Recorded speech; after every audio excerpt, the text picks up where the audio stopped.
And a very good morning. I have two wonderful ladies joining me today on Candu FM 106.3. Good morning, Anne. Good morning, honey. How are we? Good, thanks. Good. These are good times. These are interesting times, zooming each other, aren't they? Yeah, it does. It makes things a little bit more interesting, particularly on the radio point of view, because I can see who I'm talking to. Let's cut to the chase. What we're talking about is the problems of weight gain and lack of exercise throughout this lockdown period. What are we looking at realistically, statistical-wise?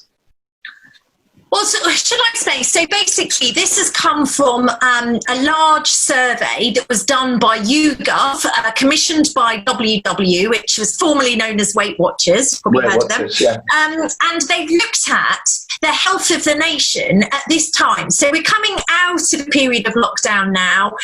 Everybody, I think, these have been very unusual times for us all. And I think it's affected our everyday lifestyles a lot. So obviously as a psychologist, I'm quite keen to look at the impact on people's behaviour.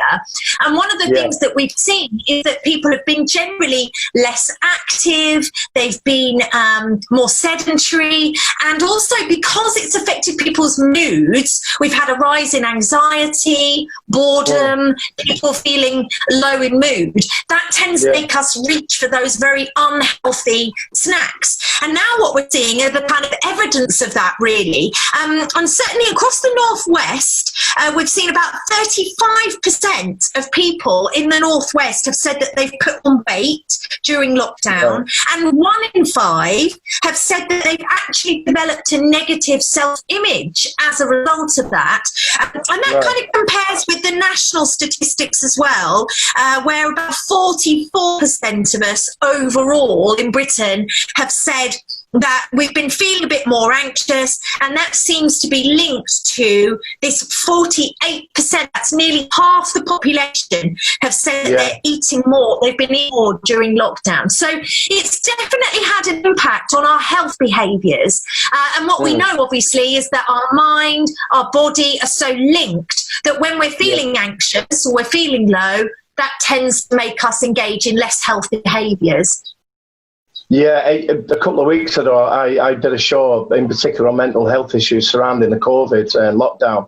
And there is, as you say, it's very keen to walk away and get something that's a quick fix.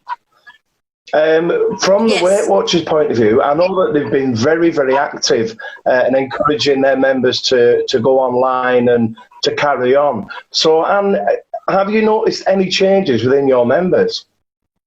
Yeah, it's been really interesting. As you said, we run over 5,000 workshops a week, and overnight we had to move those to virtual workshops because we couldn't meet our members. And we did it in a week, which was amazing, using Zoom, this technology, which is just brilliant. And we saw it to start with, it was quite slow. For the first 2 or 3 weeks, I think people were struggling with the technology. How do I access it? How does it work? How do I mute? How do I put my video on?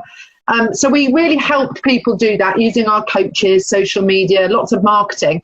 And we've seen a brilliant uptake of people that have gone from being at the physical workshop now are joining virtually. So for us, it was definitely a couple of weeks where it was a big learning curve, but now we're seeing our members there.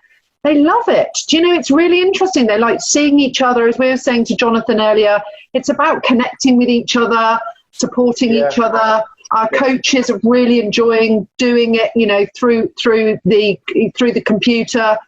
But we've also seen a massive increase in the amount of people downloading the app, because the app is a way of keeping on track. You can track your food, you can barcode scan food, recipes, exercise content. So a lot of people have said, I've got to sort myself out. I've got to try and focus on my mental health and on my weight and on my nutrition.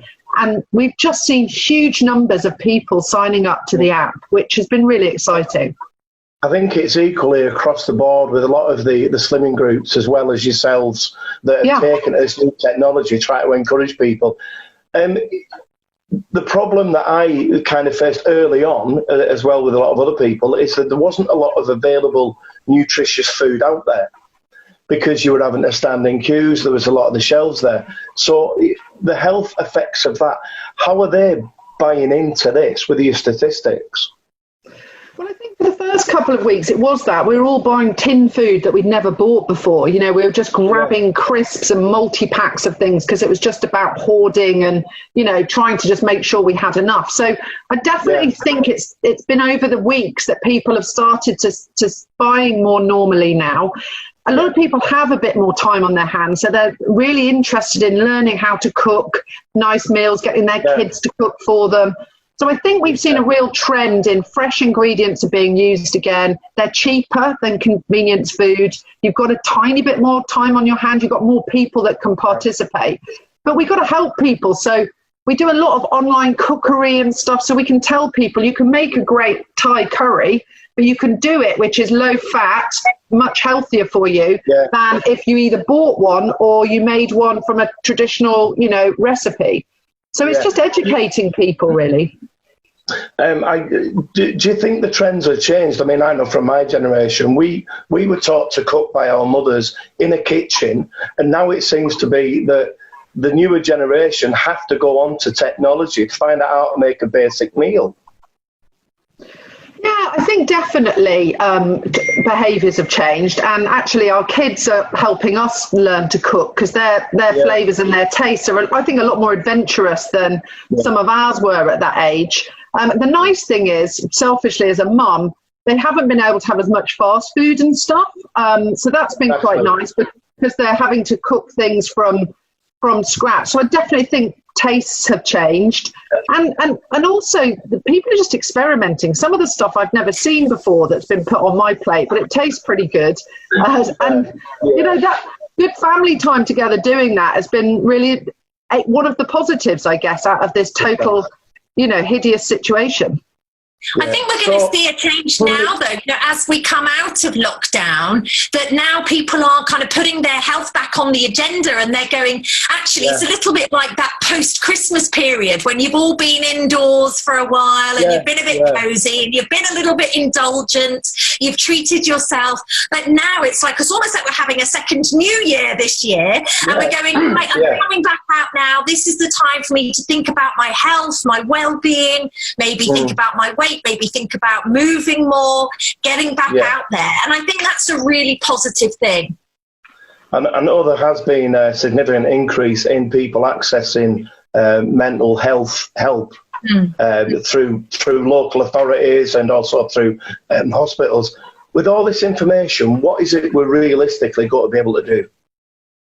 Well, I think one of the things that I really like actually about what WW have done is that they're not just, you know, it's not just like a diet plan, and, you know, these times have changed. It's much more holistic now. And so I know that WW have partnered with Headspace, for example, so you can do things like, if you download the app, it's brilliant, and you can kind of do all sorts of aspects of your well-being. So it's not just about what you're eating, which of course that's important. We think about that and we structure that, and we plan ahead, and we make notes about what we're consuming.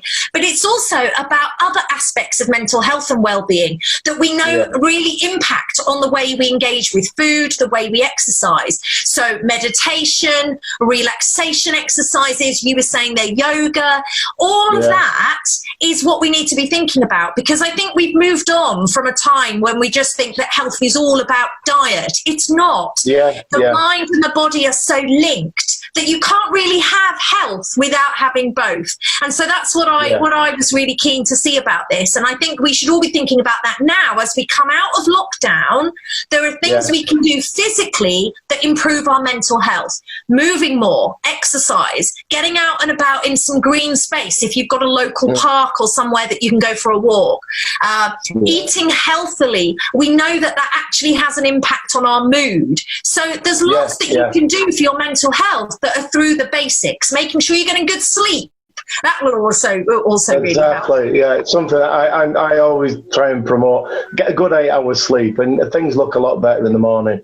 Can I just say thank you very much, ladies, for joining me today on this beautiful sunshiny day that we have. I know, pleasure. It's great. So can I just say thank you, honey, thank you, Anne, and I hope everything goes well and stay safe. Thank you very much. Stay safe too.